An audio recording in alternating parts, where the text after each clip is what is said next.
Al Día con Contaduría. Mi nombre es Karen Castellano, soy estudiante de Contaduría Pública y soy integrante del consultorio Núcleo de Apoyo Fiscal NAF en alianza con la DIAN. Para el día de hoy, 3 de diciembre, tenemos como invitado al docente Mauricio Rodríguez. Gracias, Karen. Hoy abordaremos el tema del impuesto diferido. El impuesto diferido es un impuesto que nace de la diferencia existente entre el valor contable y fiscal de los activos y pasivos, lo que quiere decir que es un impuesto que se calcula en un periodo determinado, pero dependiendo de su naturaleza puede ser pagado o descontado en el futuro. Por esta razón se le conoce como diferido, porque realmente el contribuyente lo deberá pagar de manera diferida y no en el momento de su cálculo. Todas las personas obligadas a llevar contabilidad, cualquiera que sea el tipo de contabilidad que lleven, deben calcular y contabilizar el impuesto diferido. Siempre hay una diferencia entre las utilidades reflejadas en la contabilidad y las utilidades calculadas de acuerdo a las normas fiscales al realizar la declaración de renta, lo que genera una diferencia entre el impuesto a pagar contable y el fiscal, cuyo resultado puede ser débito o crédito y asimismo se deberá clasificar como activo o pasivo. Para el caso de los activos, si la base contable es superior a la base fiscal, existirá una diferencia imponible que generará impuesto diferido pasivo. Si la base contable del activo es inferior a la base fiscal, existirá una diferencia deducible que generará un impuesto diferido activo.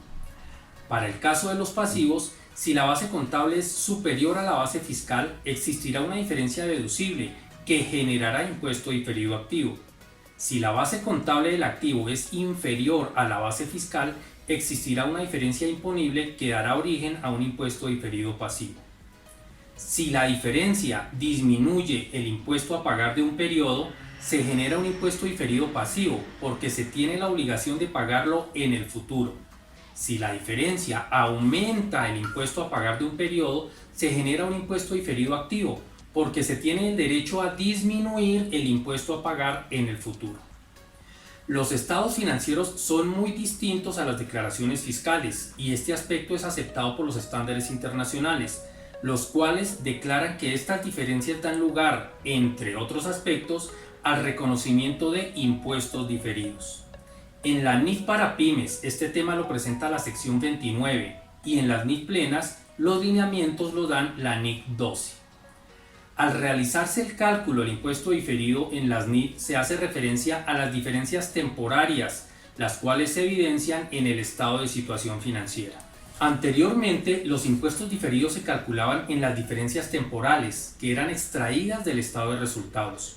Los términos diferencias temporales, diferencias temporarias y diferencias permanentes suelen ser muy similares entre sí. Es importante entender la base fundamental de cada uno para contabilizar el impuesto diferido.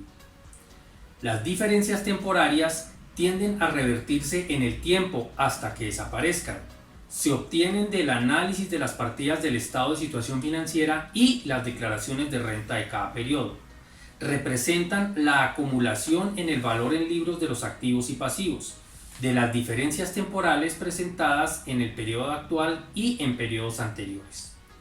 Las diferencias temporales se revierten en un futuro, se obtienen del análisis de las partidas del estado de resultados y las declaraciones de renta de cada periodo.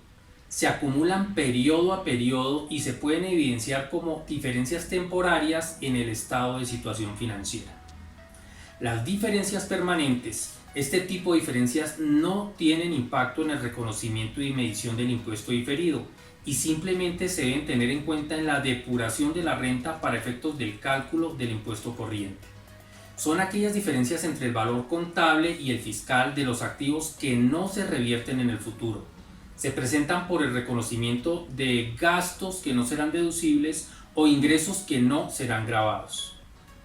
Para finalizar, recordemos que el valor contable o valor en libros es el valor asignado a cada uno de los activos y pasivos de acuerdo con los requerimientos contenidos en los estándares internacionales.